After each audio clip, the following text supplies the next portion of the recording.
بسم اللہ الرحمن الرحیم۔ حکیم الامت مجدد الملت حضرت مولانا اشرف علی صاحب تھانوی رحمۃ اللہ علیہ کی کتاب حیات المسلمین روح دہم پڑھ کر سناتا ہوں۔ اپنی جان کے حقوق اور ان کی ادائیگی۔ ہماری جان بھی اللہ تعالیٰ کی ملک ہے جو ہم کو بطور امانت کے دے رکھی ہے، اس لیے اس کے حکم کے موافق اس کی حفاظت ہمارے ذمے ہے، اور اس کی حفاظت ایک یہ ہے کہ اس کی صحت کی حفاظت کریں، دوسرے اس کی قوت کی حفاظت کریں، تیسرے اس کی جمعیت کی حفاظت کریں، یعنی اپنے اختیار سے ایسا کوئی کام نہ کریں جس سے پریشانی پیدا ہو جائے، کیونکہ ان چیزوں میں خلل آ جانے سے دین کے کاموں کی ہمت نہیں رہتی۔ دوسرے حاجت مندوں کی خدمت اور امداد نہیں کر سکتا۔ کبھی کبھی ناشکری اور بے صبری سے ایمان کھو بیٹھتا ہے۔ اس بارے میں چند آیتیں اور حدیثیں لکھی جاتی ہیں۔ نمبر 1، اللہ تعالیٰ نے حضرت ابراہیم علیہ السلام کا قول نعمتوں کے شمار میں ارشاد فرمایا کہ جب میں بیمار ہوتا ہوں تو وہی مجھ کو شفا دیتا ہے۔ اس سے صحت کا مطلوب ہونا صاف معلوم ہوتا ہے۔ نمبر 2، فرمایا اللہ تعالیٰ نے اور ان دشمنوں کے لیے جس قدر تم سے ہو سکے قوت تیار رکھو۔ اس میں قوت کی حفاظت کا صاف حکم ہے۔ مسلم بن عقبہ بن عامر کی روایت سے رسول اللہ صلی اللہ علیہ وسلم سے اس کی تفسیر تیر اندازی کے ساتھ منقول ہے، اور اس کو قوت اس لیے فرمایا اس سے دین اور دل میں بھی مضبوطی ہوتی ہے، اور اس میں دوڑنا بھاگنا جو پڑتا ہے تو بدن بھی مضبوط ہوتا ہے۔ یہ اس زمانے کا ہتھیار تھا۔ اس زمانے میں جو ہتھیار ہیں وہ تیر کے حکم میں ہے، اور مضمون کا بقیہ حدیث نمبر 13 کے ذیل میں آئے گا۔ نمبر 3، فرمایا اللہ تعالیٰ نے اور مال کو بے موقع مت اڑانا، یعنی مال کی تنگی سے جان میں پریشانی ہوتی ہے، اس پر پریشانی سے بچنے کا حکم دیا گیا، اور جن امور کی بنا پر اس سے بھی زیادہ پریشانی ہو جائے ان سے بچنے کا تو اور زیادہ حکم ہوگا۔ اس سے جمعیت کا مطلوب ہونا معلوم ہوا۔ اب حدیث مطالعہ فرمائیں۔ نمبر 1، حضرت عبداللہ ابن عمرو ابن العاص رضی اللہ عنہ سے روایت ہے کہ رسول اللہ صلی اللہ علیہ وسلم نے شب بیداری اور نفل روزوں میں زیادتی کی ممانعت میں فرمایا کہ تمہارے بدن کبھی تم پر حق ہے اور تمہاری آنکھ کبھی تم پر حق ہے۔ مطلب یہ کہ زیادہ محنت کرنے سے اور زیادہ جاگنے سے صحت خراب ہو جائے گی اور آنکھیں آشوب کر آئیں گی۔ آشوب یعنی دکھنے وغیرہ آ جائیں گی۔ نمبر 2، حضرت ابن عباس رضی اللہ عنہ سے روایت ہے کہ 2 نعمتیں ایسی ہیں کہ ان کے بارے میں کثرت سے لوگ ٹوٹے میں رہتے ہیں، یعنی ان سے کام نہیں لیتے جس سے دینی نفع ہو۔ ایک صحت اور دوسری بے فکری۔ اس سے صحت اور بے فکری کا ایسی نعمت ہونا معلوم ہوا کہ ان سے دین میں مدد ملتی ہے، اور بے فکری اس وقت ہوتی ہے کہ کافی مال پاس ہو اور کوئی پریشانی بھی نہ ہو، تو اس سے بھی افلاس اور پریشانی سے بچے رہنے کی کوشش کرنے کا مطلوب ہونا بھی معلوم ہوا۔ نمبر 3، حضرت عمرو بن میمون رضی اللہ عنہ سے روایت ہے کہ رسول اللہ صلی اللہ علیہ وسلم نے ایک شخص کو نصیحت کرتے ہوئے فرمایا 5 چیزوں کو 5 چیزوں کے آنے سے پہلے غنیمت سمجھو اور ان کو دین کے کاموں کا ذریعہ بنا لو۔ نمبر 1، جوانی کو بڑھاپے سے پہلے غنیمت سمجھو۔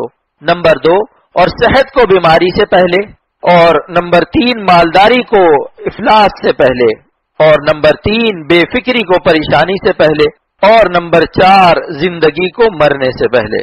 معلوم ہوا کہ جوانی میں جو صحت و قوت ہوتی ہے اور بے فکری کی زندگی اور مالی گنجائش بڑی نعمتیں ہیں۔ نمبر 4، حضرت عبید اللہ بن محسن سے روایت ہے کہ رسول اللہ صلی اللہ علیہ وسلم فرمائے جو شخص تم میں اس حالت میں صبح کرے کہ اپنی جان میں پریشانی سے امن میں ہو اور اپنے بدن میں بیماری سے عافیت میں ہو، اس کے پاس اس دن کے کھانے کو ہو جس سے بھوکا رہنے کا اندیشہ نہ ہو، تو یوں سمجھو کہ اس کے لیے ساری دنیا سمیٹ کر دے دی گئی۔ نمبر 5، حضرت ابو ہریرہ رضی اللہ عنہ سے روایت ہے کہ رسول اللہ صلی اللہ علیہ وسلم نے فرمایا کہ جو شخص حلال دنیا کو اس لیے طلب کرے کہ مانگنے سے بچا رہے اور اپنے اہل و عیال کے ادائے حقوق کے لیے کمایا کرے اور اپنے پڑوسی پر توجہ رکھے، تو اللہ تعالیٰ سے قیامت کے دن ایسی حالت میں ملے گا کہ اس کا چہرہ 14ویں رات کے چاند جیسا ہوگا۔ معلوم ہوا کہ کسب مال بقدر ضرورت دین بچانے کے لیے اور ادائے حقوق کے لیے بڑی فضیلت ہے۔ اس سے جمعیت کا مطلوب ہونا مطلوب معلوم ہوا۔